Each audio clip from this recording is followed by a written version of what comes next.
We on the Ave with it. We on it. DCBR.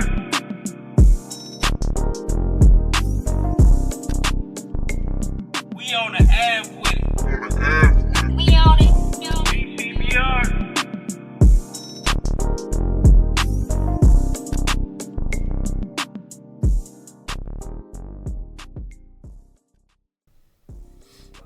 Yeah, we on the Ave with it again. Y'all want to know something about me, if you don't already?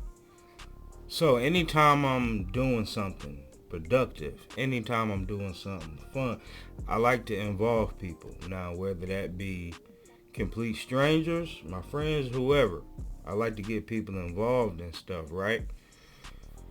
But, that's like it's a gift and a curse because, I feel like in a way it slows me down sometimes. Like if I'm pulling teeth to get somebody to do something or trying to convince somebody to do something, that just gets tight. And especially because I'm impatient and I'm impulsive. So I like, you know what I'm saying, I like to do stuff when I want to do it. If it doesn't happen in like a certain time window, 9 times out of 10, I won't want to do it anymore. But anyway, so when we were shooting the intro for the podcast, full intro coming soon too. Y'all gonna see it. The piece that's on there is just a snippet. That's just like a capture of what I wanted. Something that stood out to me. But anyway, when we were shooting the intro for it, afterwards, my boy Fluff, shout out to Fluff. I'm gonna get him on here one day. Y'all gonna see him. Real solid, level-headed dude. After everybody left, we were sitting here talking, and I hadn't even mentioned anything to Fluff about this. But Fluff brought up, you know, that same thing that I just mentioned about how I, you know, always keep people involved in stuff. And he said something that stuck with me. And what he said was, I'm paraphrasing, but like sometimes you have to not necessarily be selfish, but understand when you already got it. You got what you need already. Not saying don't involve people, but at the same time, on the same hand, know you got enough for what you're doing yourself. And that's, like I said, it stuck with me because I already knew it. I already knew that just from the process of over the years, dealing with everything I was dealing with and coming out on the other side of it. Excuse me, which I'll get into that in a second. To hear it from, because I haven't known Fluff that long. But you respect people's opinions, you respect people's thoughts. So to hear that from somebody that's like seeing the same vision I'm seeing, because he's behind the camera. That's the man behind the camera. He's seeing what I've told him I want to happen, how I want to do it. He's seeing how it's playing out. So for him to say that, it made me feel like, you know, it was like confirmation of, okay, I was already on that page. Now it's making sense. And just to add some color to the story, some color to the picture, better yet, there's a handful of people that know my story. You know what I'm saying? So I kind of feel like, you know, it really only makes sense, or it makes more sense once I break down where I'm at with stuff, how it came about, my thought process on it, my creative process on it, all of that. So to make a long story short, actually no, but I'm not making nothing short. I'm gonna give y'all the whole thing. So the way the Ave came about, it's like a double meaning. One side of it is, like right now, it's like a hub. It's a hub for the people that are close to me.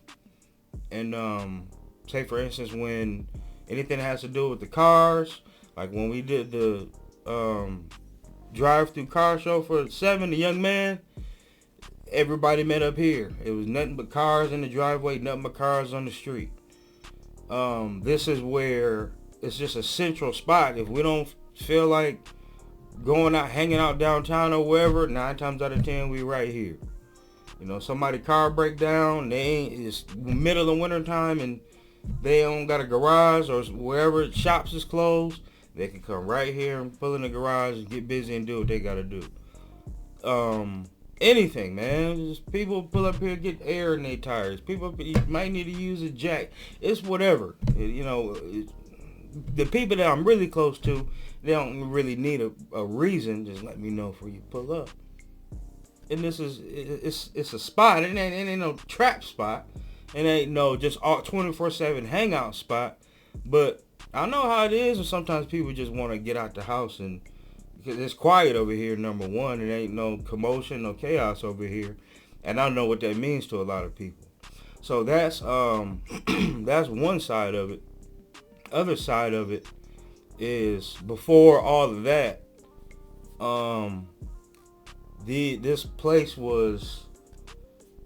I moved in here with a totally different purpose. That was being married, building a family type thing. That was the reason I moved into this house. So you fast forward and that situation changes. And I was left like just at a empty house. And that's where it got rough. That's where it got real. That's where it got stressful. That's when everything just started happening. So I went through some of the most down times ever in my life in these four walls. I also have went through some of the best times in these four walls. So what started out as like a what do you call it? It started out as it was just an uncomfortable place. I didn't want to be here, to sum it up. I turned that into a sanctuary of some sort, a safe space, a place where, because when it started, like I didn't want to be here. Only reason I come back here was for my dog. Other than that, I was ripping and running, and I know a lot of people, they see on Facebook and they see how I talk, and y'all know I got good sense, but people see the off the wall stuff I say too, and I'm pretty sure people wonder where it comes from. It comes from betrayal. It comes from anger. It comes from depression. It comes from confusion, and last but not least, it comes from me getting over that hump. And that's the most important part that I like to tell people. The few people I have told my whole story to, I'll tell them that, like, dude, I went through it. I almost lost my mind in this house. It was a point where I wanted to get out of here. Like, I would have moved back to Ramblewood and been cool. I had hit the realtor up that got me in the house and was talking to her about selling it, and only thing that kept me from actually moving out of here was how good of a price I got on it when I moved in. And I moved in here in 2017, so I was just comparing, like, nah, like financially it ain't even worth leaving. That's what forced me to stay. But we fast forward through all of that. So I was going through a routine. I get up, go to work, and this is how I lost so much weight, to be honest. I get up, go to work, wouldn't even eat lunch. Like, I go do my 1-2 at work, get off work, come home, go downstairs, because people that been over here know that's where I was spending pretty much all my time when I got home, would be in the basement. I got the pool table and the TV and all that down there. That's been my space for some years. So one day, I'm sitting down there, and I'm trying to figure out what is it that makes me not want to be in this house. And it was just a black cloud over it. So that's what drove me to spending so much time outside. Man, I was hanging with people I barely knew and all kind of stuff. Whatever it was, just to not be at home. And one day, if I go back to, like I said, getting people involved and stuff, sometimes I feel like we look outside of what we already have. We don't even look right under our noses and think like, what, I already got it. I just got to use it. So as far as the Ave, this podcast space goes, I remember one day I was at B Shop, shout out to B, and I had mentioned something like what I set up here, which was just a podcast space to just talk shit and, you know, bounce ideas and stuff off each other, because it's, you know, it's a group of us. Why not? For whatever reason that we never really doubled back to it. And then one day I was sitting around the house and I'm thinking, like, I got a whole room upstairs. I literally hadn't been up here. I didn't walk up here for a year and a half. This room that y'all are looking at used to be my ex's son room. This is his bedroom, this whole thing. So it was like a sore spot. I never really cared for it, just because of how stuff turned out. But that one day I came up here and I started looking around, because I had already identifying what was making me not want to be here.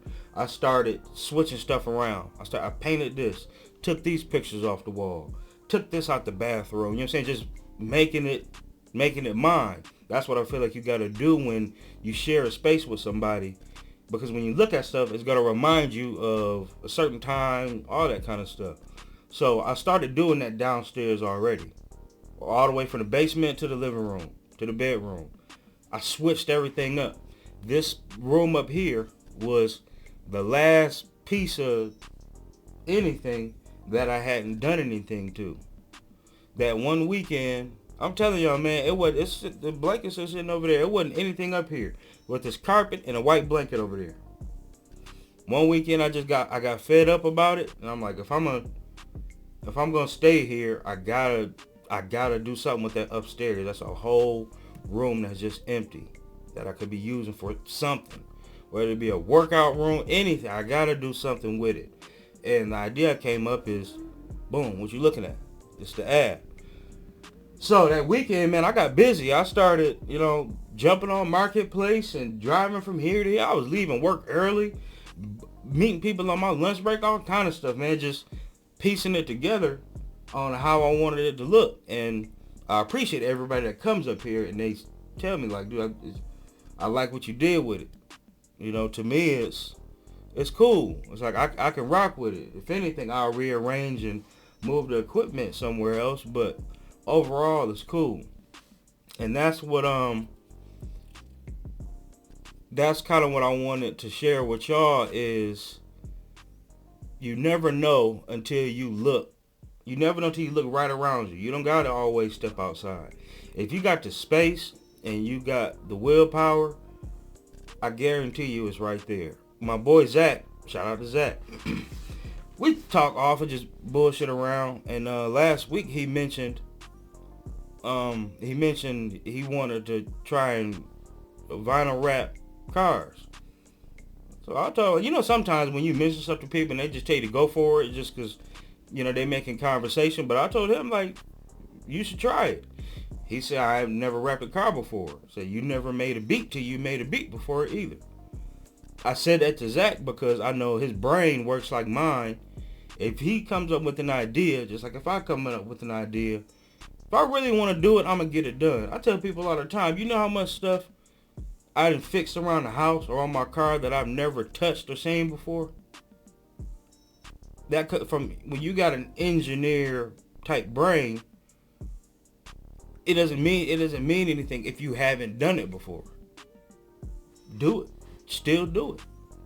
If you mess up, it's not even about if you mess up, because if you take your time, I mean, you got YouTube, you got Google, you got all these ways of seeing people do step by step what you're trying to do. It's right there. It's just some people. What I think it boils down to is some people. Even I do this. Like if it's something I don't feel like I got time for, I pay somebody to do it. Don't mean I don't want to do it, but I might have something else lined up I want to do that day. I might not have time to cut my front and backyard because as soon as I get out of work, I got to shoot over here. You know what I'm saying? So sometimes it's convenience, but when it comes to creative stuff, you got to jump on it. Sometimes you got to stop thinking about it. Chlorophyll. Sometimes you got to stop thinking about it and just get it done. If you know I ask people all the time, what their purpose is.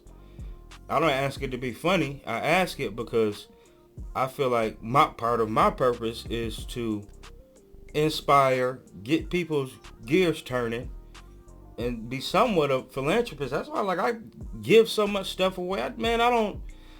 I give for me, if that makes any sense. That sounds crazy, but I don't give for other people. I give for me, whether it's clothes, it could be car parts, anything. I give because I understand how it can be. Sometimes somebody might be in a bad spot to where they need something but can't give anything forward. And when you're a giver like that, 9 times out of 10, you can feel that when somebody needs you, but they won't say anything, or they might be embarrassed. I'm good with that, but the real way to do it is to just give freely. Don't let people take advantage of you, obviously, but when somebody needs something, I never hesitate to give. I'd give the shirt off my back right now to somebody if they needed it, because the material stuff means nothing. I feel like we're getting to a point now where your personality, your character outweighs the material stuff, because everybody can't get in front of a camera and hold people's attention. Everybody doesn't have a sense of humor. I joke about it on Facebook all the time, and I say, it must suck to be in a relationship with somebody that doesn't have a sense of humor. But that's priceless. Like, you can't go and buy one. Like, either you got it or you don't. And unfortunately, a lot of people just don't have it. And sense of humor doesn't mean just telling jokes, just cracking jokes. Sense of humor is your wit. When you see somebody's down, do you have what it takes to uplift people? Like, that type of stuff. Like, are you useful? Is your personality, like, what can you do with it? What can you do with your character? And like I said, I feel like we're getting somewhere to where that means more. So I also told Big Nate. I told Big Nate, it's like, you have a personality. You sitting on gold and you don't even know it. She was going live talking about stuff she was going through, and I'm watching it, and I'm big on just reading people and actually actively listening. So I told her, like, you got something you can use, and it don't even gotta be for money. It's just to spread your energy. It's just to spread, whether you spreading your knowledge, whatever you spreading that people can use. That's the point. And I think a lot of people, because even I was doing it, we overlook it. We talk ourselves out of using that gift, living in that purpose. We know it and we don't apply it to nothing. Like, a lot of people do it. And any chance I get, when I see somebody operating like that, now that I'm older and more mature, I have those uncomfortable conversations like, dude, why are you're good at this, why aren't you doing it?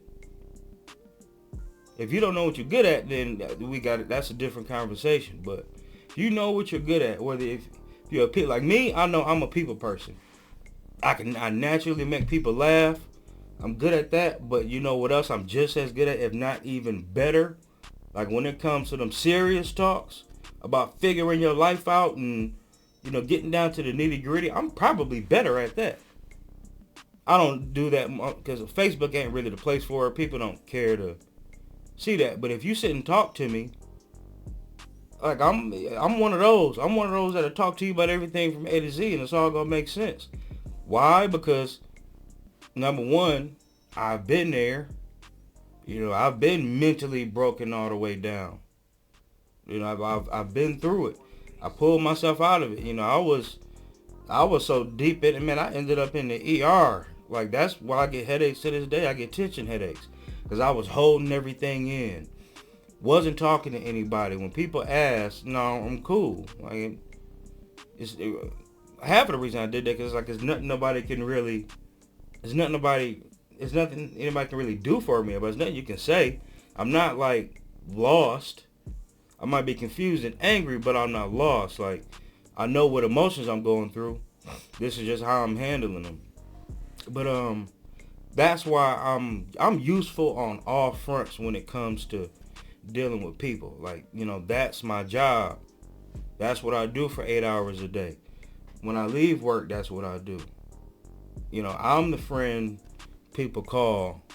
I'm, not to make it sound like that, but I understand I'm the friend that people like to be around because I listen. I'm always helpful. I don't judge people. You can tell me the most embarrassing shit. I'm not the point and laugh type. I'll laugh with you if it's funny to you. Then yeah, we can crack jokes and humor it. But I don't embarrass people. I don't embarrass people. I don't judge people. I don't do any of that because that's the empathy in me. Like I know how it feels when you're going through something and you don't really feel comfortable talking to nobody about nothing. Because they're going to run and tell your business. They're going to talk behind your back. They're going to do most people are going to do all of that. They're going to do every last bit of it.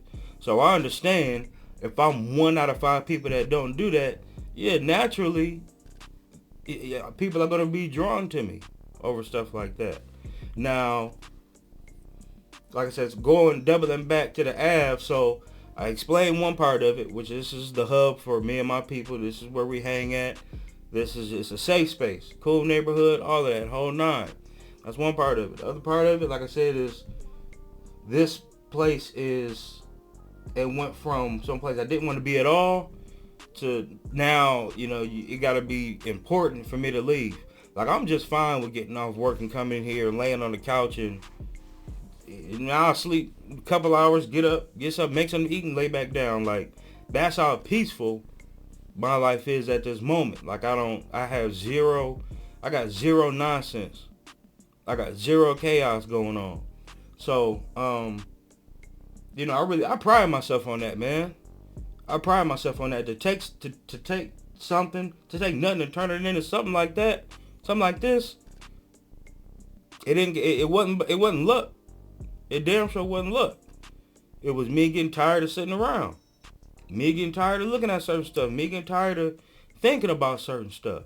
Now, I've turned it into, I've like included that in my purpose because I don't just, as far as the podcast goes, I can do it myself. I can get on this camera and talk every day because my brain is always working. So I can get on here and just talk. But part of the reason I did it is for other people to tell their stories. I like hearing people's like stories. I like hearing. That's why I respect people that have been through something and don't mind talking about it, because that's real growth. Like when you act like everything has just been cool and you ain't went through nothing that done broke you down. I don't buy that, man. I don't buy it. So I wanted this to be a space for people to feel comfortable coming in, even if the camera's off. Like, I don't do it just for YouTube and Facebook to post it on there. Like, that's actually, I've had that happen more than I've recorded stuff. I'd have more people up here talking and we just being humans. Just being humans, man to man, man to woman. Whatever it is, like, that's what I wanted the space to be. Now, only reason I don't press record is because I am considerate. And if me and one person are talking about somebody that I'm cool with, and it's, in an exposing way, that's between me and them. They trusted me to talk about it. That ain't for everybody else to hear.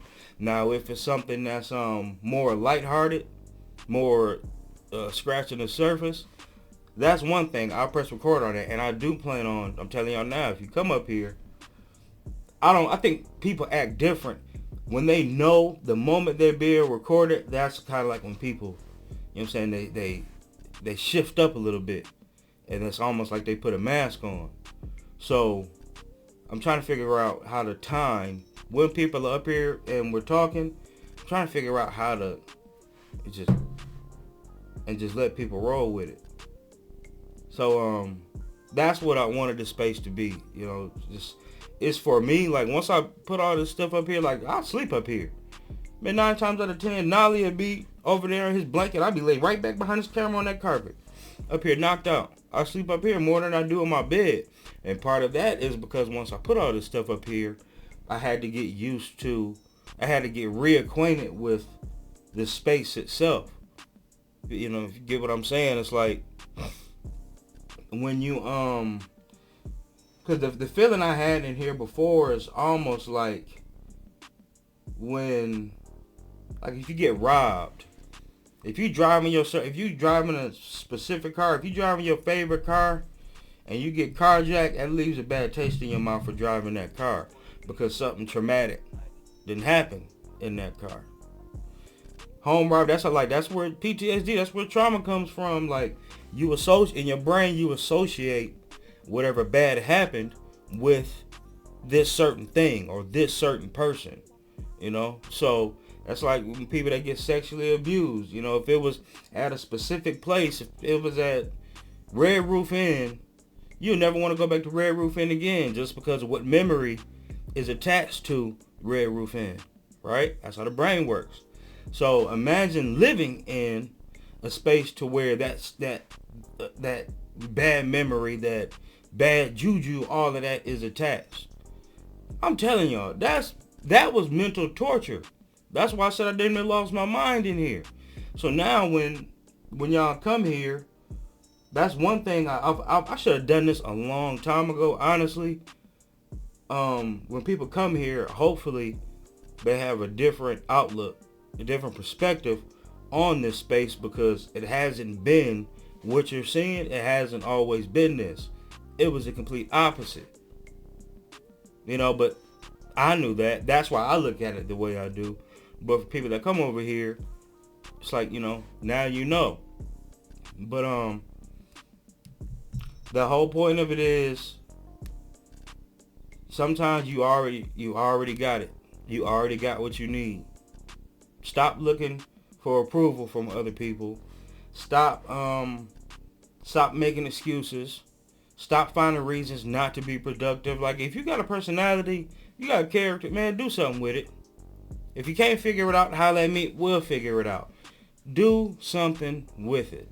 If not, it's like that's priceless. You got a priceless gift that you can turn into a purpose. And you see how many people get rich just from staying at it, staying on top of it. And once it catches fire, like, that's it. But when you're doing something you love, when you're doing something you enjoy, that's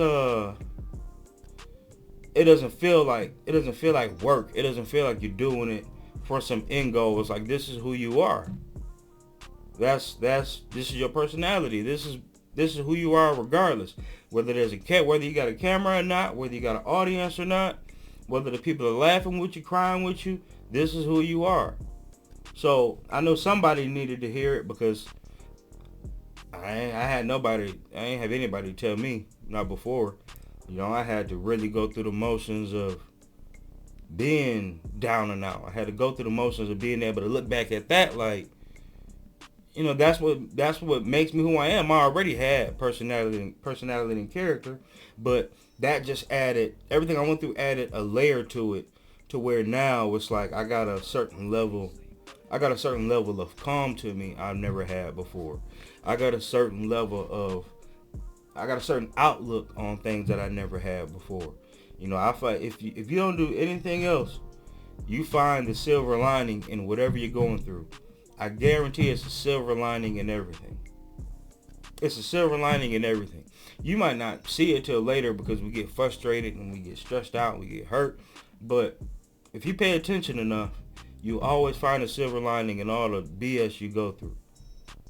So I took my pain and turned it into something positive. I took my pain and turned it into something productive. And I feel like once you learn that about life, like you will never have it all figured out. But for the most part, once you get that down, you hit the ground running. You in a good spot, because that's what it takes to. That's something you can teach. You know, it's a lot of people that never learn that. It's a lot of people that never learn how to take this, and, you know what I'm saying? A lot of people never learn that. People grow old, die, never learn that. They just spent life stressed out. So, I'm not going to hold y'all too long. I'll say it again. A lot of times, you already got it. You already got it. I already had it. I knew it, wasn't acting on it. The minute I started acting on it, everything started clicking. So, it's been your big unk, man. We on the Ave with it, and I'm about to hit the stove. You know what time it is.